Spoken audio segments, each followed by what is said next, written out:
Hi, so in today's video, I thought I would talk about some of the past lives that I believe I've had, or I've been told I've had. Some resonate with me more than others, but it's an interesting topic. And again, this channel is about journaling, and I wanted to journal my potential past lives. And yeah, once I've done that, I can then explain like how you can go about maybe tapping into what your past lives might be. So yeah, let's just like crack on then. So I had a reading years and years ago with quite a popular medium. At the time, she was doing television work, and I was lucky enough to have a couple readings with her.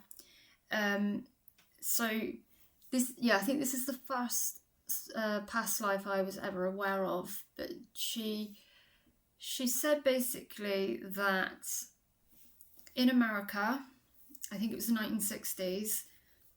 I was go with it, okay. I was in a relationship with my now son. He's now my son in this life, but in that life, he was my partner. He was my lover. I know it's weird to get your head around, and basically we didn't work out, and I ran off with a different guy, and he was pissed to say the least. The funny thing is that apparently the guy I ran off with in that life is my husband in this life, so I guess we've decided to come back and have another crack. So to balance karma, to sort this situation out, my son, or like collectively, we agreed that my ex-lover in that life in the 1960s America, he decided to come through as my son in this life and calls Merry Hell.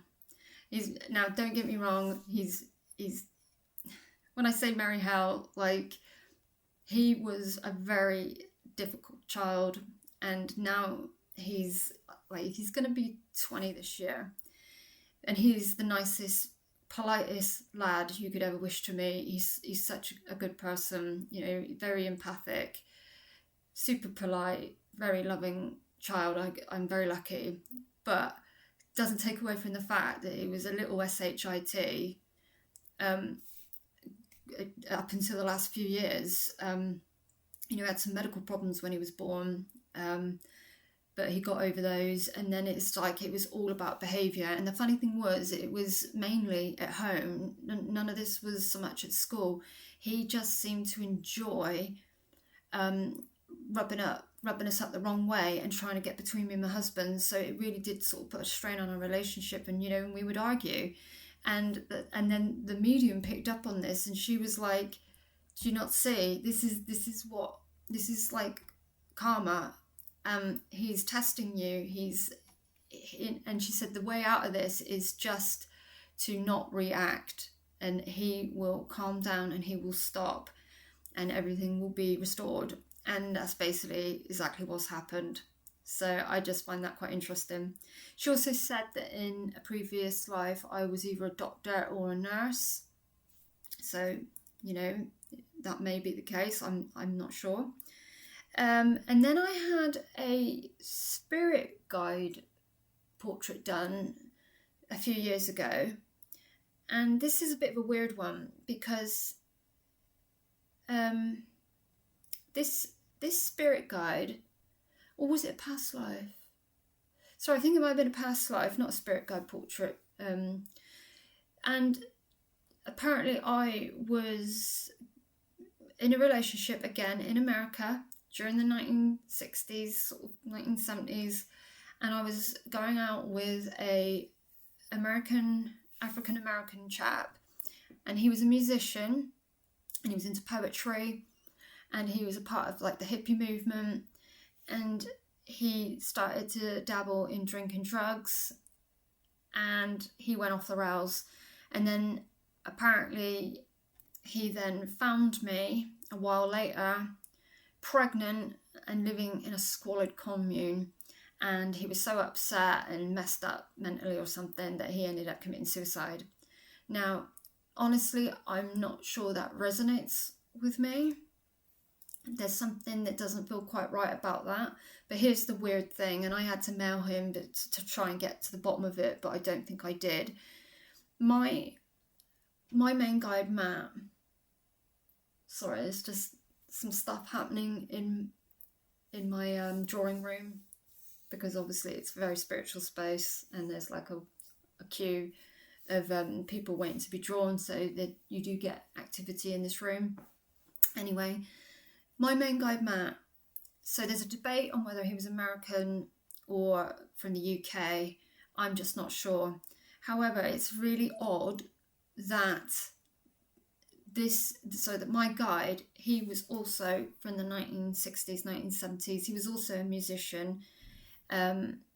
He also apparently committed suicide because his lover didn't want to know anymore, and so he got on his motorbike and rammed it into a tree.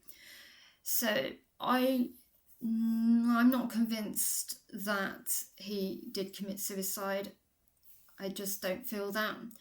But it is weird how that portrait I had done with that information from that other spirit artist, and what I know of my own guide, Matt, and what I've been told about him, they're very, very close.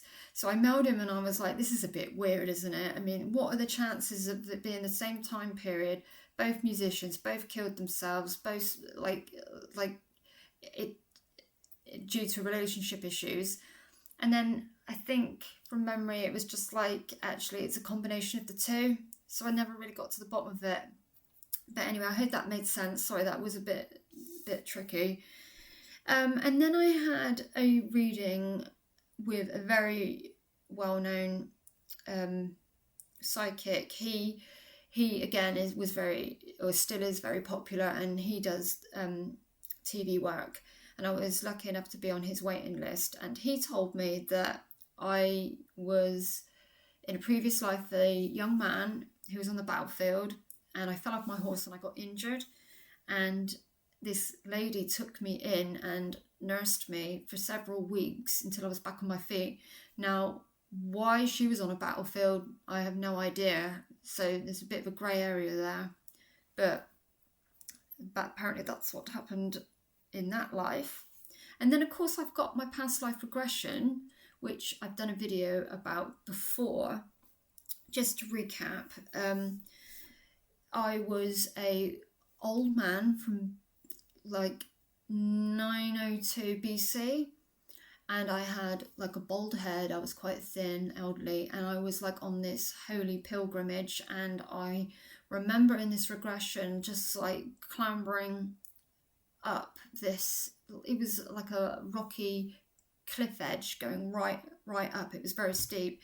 And then I had like this profound experience where like God came down and to like greet me, and I remember tearing up in the regression, and like it all seemed very profound, and it was like so much love, and I felt like I was actually rising and going up to source. Now, whether that was indicative of I was passing out of that past life and going to source, or whether I was having a spiritual episode or whatever on top of that cliff edge, because I do remember feeling like I was so religious and so spiritual that I had abilities in that incarnation. So I'm not sure whether I was passing because I was old and I just climbed a cliff, or whether I was having a spiritual moment. And then after that, in the same regression, because you choose doors, and so I came out that door, went down the pathway to another door. I was a old man living in France. I felt like I was a little bit short and stocky, and I wasn't very happy. I don't believe I'd had children or married. All I know is that I pretty much just worked at this mill. I'm not sure what type of mill. I just remember seeing, this massive wooden cog, and it would turn and things were happening. And I just worked at this mill my whole life, and I was just really miserable. And I remember saying in this regression, she said to me, well, what you feeling? And I was like, well, what's the bloody point? And she totally understood where I was coming from, because what was the bloody point? I just worked my whole life, hadn't really achieved anything, and I was just really miserable. But the funny thing I would like to go back and touch on with like I've explained in the previous video about when I was the old man on my holy pilgrimage, I had a spirit guide reading done by the wonderful Barbara Hudson a few years ago.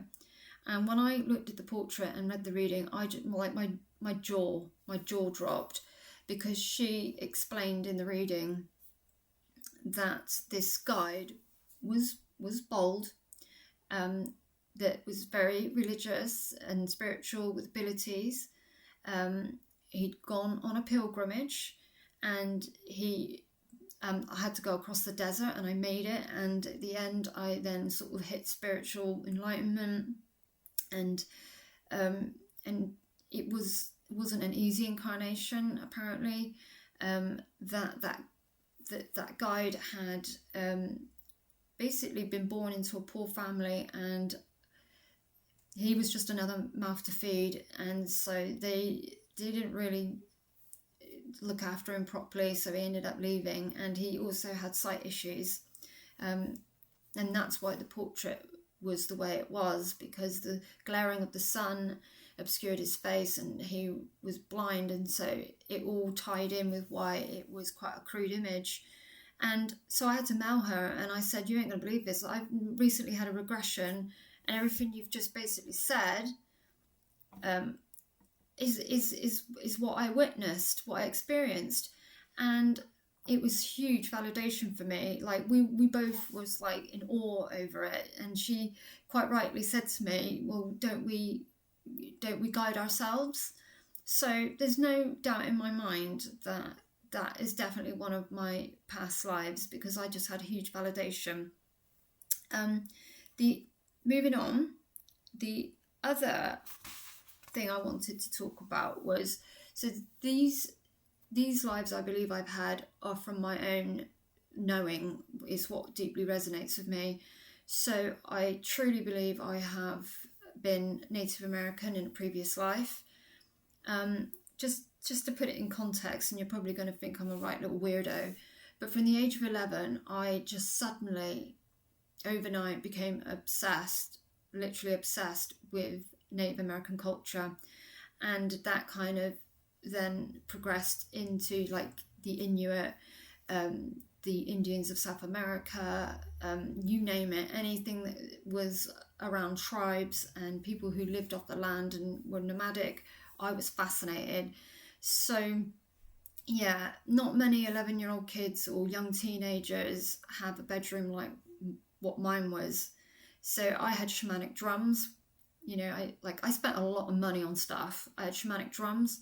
I had these really cool portraits, like black and white photographs of Native Americans all over my walls. I had these humongous dream catchers, and I don't mean your regular dream catchers. These were highly decorated. They were expensive pieces, and I had to go to a special shop to get them, and they cost a fortune. What else? I'd have cassettes with different types of tribal music on it.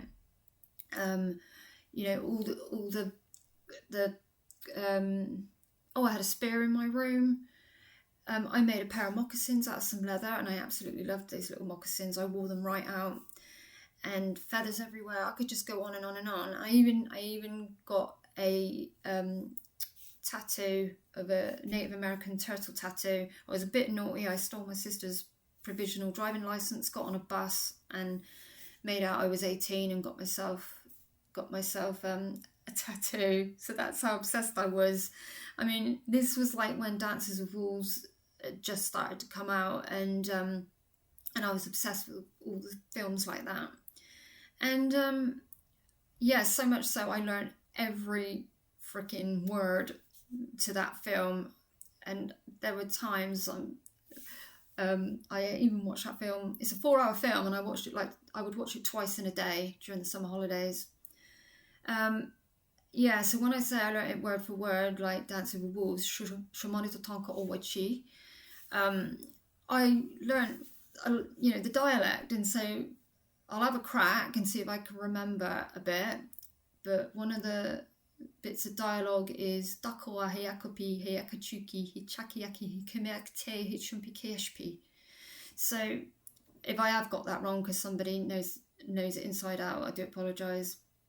So where I'm going with this is, don't you think that's a bit weird that an 11-year-old kid onwards would just have such an obsession with a certain culture to spend all that money and just be so immersed in it all? There's no doubt that's because I was still young and not 100% conditioned. I feel like I was still trying to eke out that past incarnation. And I remember thinking countless times, if somebody came up to me now and said, here's a ticket, you can go live on with the Native Americans, I would have ripped their arm off. And I don't mean like on a reservation now, I mean like before Europeans went and settled there, when it was all untouched and everything was, as you know, great. That's where I would have totally gone to have just lived forever and just left everything. So yeah, so I had to write some notes. Finally, the other thing was, I had this deep-rooted feeling that I had something to do with Auschwitz in the Second World War. I don't know in what way. I may have just witnessed some horrific stuff. I might have been killed myself. I might have been a soldier that did bad things. I don't really know. Just I had this overwhelming pull that that's something I experienced, I was a part of, and I've mentioned this in psychic readings, and they've said, I think you could be right there. One of the reasons being is that if I come across material that talks about the bits of Auschwitz in a certain way, I literally can't stop myself from bursting into tears big time. And I don't just mean it's so horrific and sad, you know, if you sit with it, anybody would be reduced to tears. What I mean is, I literally can't cope. I hyperventilate, back and forth rocking, hyperventilating, bawling my eyes out. My face is stinging because it's just so horrific, and I can't cope. And so there's obviously something there to why I behave so badly. To seeing videos or reading an article, just things I've accidentally stumbled across. So like watching Schindler's List is like that really, really upset me. Anyway, so those are the past lives that I know of, and I'm quite proud that you know, I do know of some of them. And yeah, I've written a list. Basically, these are the ones I know of that came to my mind, but I'm sure there are loads of other ways of finding out about your past lives. So obviously past life regression, where you get put under hypnosis, which I just spoke about. There's also meditation. You know, it takes practice, but if you set out the intent and you really want to do it, you can get given impressions of past lives. Dreams are a good one. If you've had a recurring dream that you've been in a certain time period, or something's happening and you can't let it go, then that could be a real good indicator that is one of your past lives, because when you're asleep, obviously your consciousness is out there and it's experiencing past, future and present, and so that could very well be a past life. Or even if it was just one dream that was so profound, you just know that has to be a past life. Then you've got fears and phobias. Again, like somebody who's petrified of water for absolutely no reason. There's no reason for it. And it could, you know, it could be that maybe you were in the Navy, or maybe you lived near a lake and you drowned. You know, there's a reason why people have fears and phobias, and they don't know why. It's little clues like that can set you on your path to finding out. Then also there's obviously your psychic readings. They can tap in and see where you've been. And then there's Akashic record readings. Now, I don't know much about these. I know there's mixed feelings about tapping into the Akashic records. Some say you shouldn't touch it. It's not the done thing. It can be quite damaging. And then others say it's a really great way of finding out stuff. So, but like I said, I don't know much about that. And then obviously there's like when you feel drawn to a certain time period, or let's say a country, a bit like what I just explained with Auschwitz, and feeling like I've been a Native American. If you feel like you just feel so drawn to a certain time period, and you really vibe with those clothes, the food, the culture, and it just resonates with you deeply. So for example, my husband, he's quite the English gentleman. He has his beard and he has one of those moustaches. He's very polite, very English, and he'll go out dressed very smartly with his thick coat with his cuff, what do you call it, with his collar up, and it's no doubt in my mind that he is from the Victorian period. I swear to God, I reckon in a previous life he would be walking around with a pipe and a monocle, that sort of thing, and that's where I kind of sit him in my mind, that he's definitely from that period.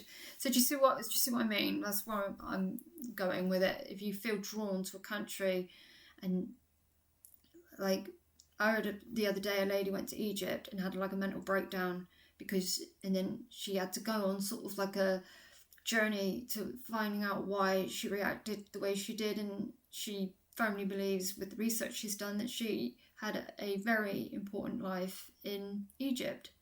So yeah, so that's that really. I just wanted to journal it and just put it out there. It might help somebody, or someone might resonate with some of the things I've come up with, and yeah, it's just an interesting topic.